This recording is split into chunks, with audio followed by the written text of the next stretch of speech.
You can customize the email notifications that we create automatically for you within the campaigns, and we actually encourage you to do it. We try to get it right for everyone, but everyone's business is a little bit different, and why not take a moment to go in and customize it? So as you can see, we are at the email notification step of our campaign, and I'm going to click on the edit button. You could also create a brand new notification if you wish, but why not just edit the one that's already there? It's a little easier to do than to start from scratch. So when you click edit, it's going to give you some options over right. You can actually send a test to yourself just to see how it looks in your inbox. You can preview it, and you can even personalize that preview by entering information from the database. So if you've already submitted a test entry to the campaign, you could actually use your email address, and it will use information from your submission form to personalize the preview. So here's how it looks. We've got a share your entry button and some other information. It automatically entered in the iPad giveaway information from the giveaway that we've created so far. So everything looks really good. Notice how it's already providing a shortened tracked link for people to share their entry.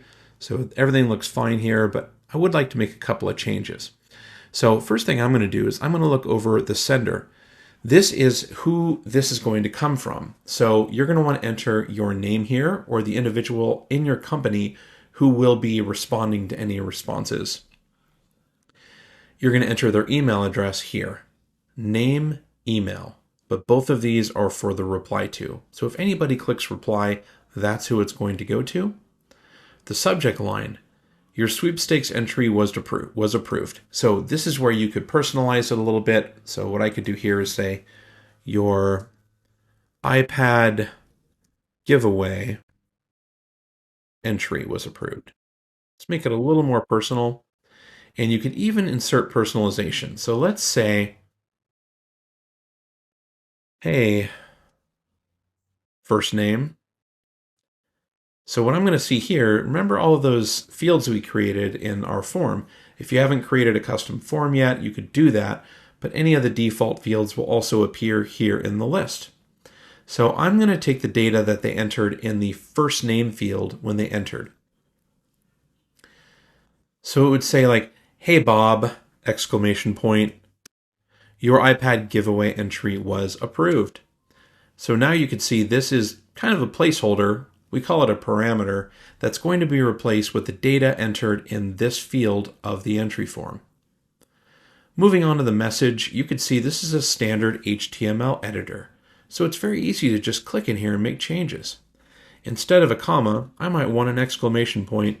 And a lot of this just depends on the language that you use with your clients typically, and the tone that you use with them. If you're a professional company, you might want to use a comma. But if you're a retailer or a restaurant, you might want to be a little more personal. So read over the text. It's very easy to make changes. Note that there are some parameters in here. Note that this template automatically inserts the name of the campaign here. And let's say you want to add a new customization. There is an insert personalization option here. So I could say, I could link the name of the campaign, which is already done over here. I could insert another tracked link. So this is the link that is generated just for this individual for them to share in order to earn bonus entries. I can insert the date, their email address, their first name, any of the information they put in here. For example, I've asked for their city, so why not personalize it? I could say something like, we hope that the weather is fantastic in San Jose today, for example.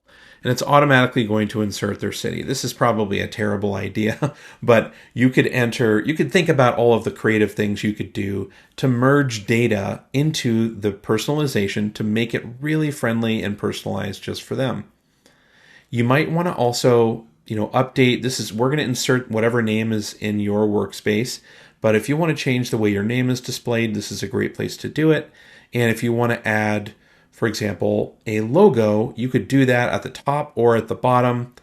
by, let's say, clicking up here, and you could insert an image here. If you want to add a link, like let's say at the very end, you could say, PS, check out our website for other products like the one we're giving away here. Follow this link. And then I could highlight this link text and then click the insert link, and it will turn this into a hyperlink. There are so many other formatting options you can use here. You could format, insert pre-formatted things for like headings and subheadings, and you could change the font family very easily. Just make it your own. You want this to be a personalized campaign. One of the greatest ways of doing that is personalizing your email notifications. Once you're done with all of your personalizations, I recommend previewing, send yourself a test so you can see how it looks in your own email inbox, and then click Save. So it just saved the template, and now you're all set.